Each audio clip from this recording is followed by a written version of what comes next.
Salut à tous, Guillaume à l'eau-frelon. Je vais vous faire voir un petit chantier qu'on a fait aujourd'hui. Bon, il n'y avait pas grand chose en surface. Une toiture contre les... On passe entre les averses quand même. Faire attention, hein, quand il pleut, les toitures sont mouillées, donc surtout ne pas glisser.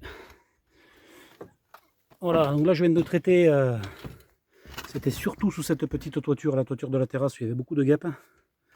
Là je viens de traiter les guêpes, guêpes polistes. Est-ce qu'on va la voir? Là-bas il y en a une.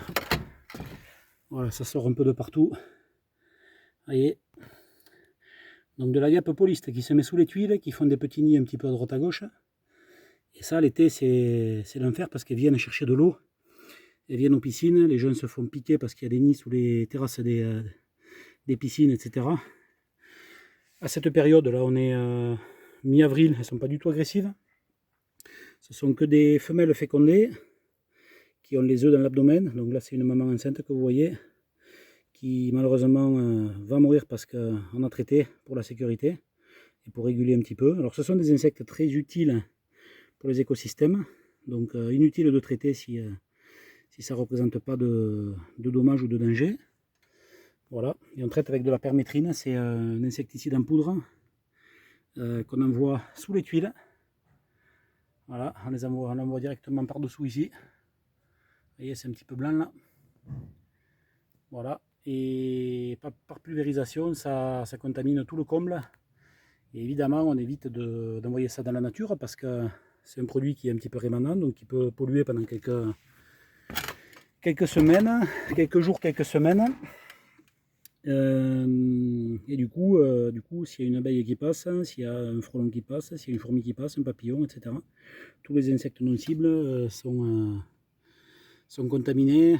Évidemment, ne pas traiter ça à côté d'un ruisseau pour ne pas tuer toute l'entomofaune aquatique. On essaye d'être le plus propre possible, de ne pas travailler quand il y a du vent pour éviter que ça parte de la nature et puis de contaminer tous nos beaux écosystèmes et tous nos beaux paysages. Voilà. Donc là, on est vraiment sur un problème ponctuel. La guêpe poliste.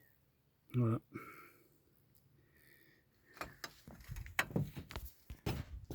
Alors la permétrine, comment ça marche? C'est neurotoxique de contact, donc ça rentre dans le système nerveux de l'insecte. Ça bloque, si je ne dis pas de bêtises, les ions sodium. C'est du sel de cuisine qui passe de cellule en cellule nerveuse, qui donne l'influx nerveux aux guêpes. Et ce produit-là empêche le sodium de passer. Donc l'influx nerveux ne peut plus se faire, les bestioles se paralysent, tombent. Et l'avantage pour nous, c'est que c'est un produit qui n'est pas classé dangereux pour l'être humain.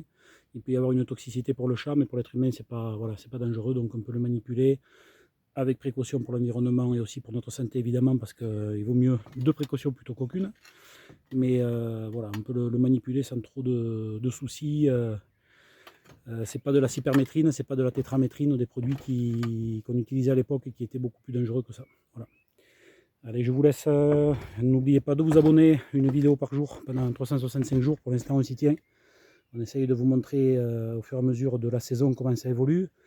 On avait une bonne petite période chaude là depuis 15 jours. Les guêpes se sont bien réveillées partout.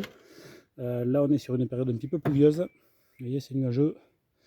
Des petites averses intermittentes. Donc, on va avoir une saison qui va démarrer assez fortement, je pense. Avec sûrement beaucoup de guêpes polistes au moins cette année. Et sûrement aussi beaucoup de frelons asiatiques. Je vois sur les réseaux et je vois par les collègues un petit peu dans le frelon à droite à gauche que les pièges fonctionnent bien. Ça veut dire qu'il y a beaucoup de gînes, beaucoup de femelles fécondées dans la nature prêtes à refaire des nids cette année. Donc on risque d'avoir beaucoup de nids. Faites attention à vous et si vous avez le moindre souci, n'hésitez pas.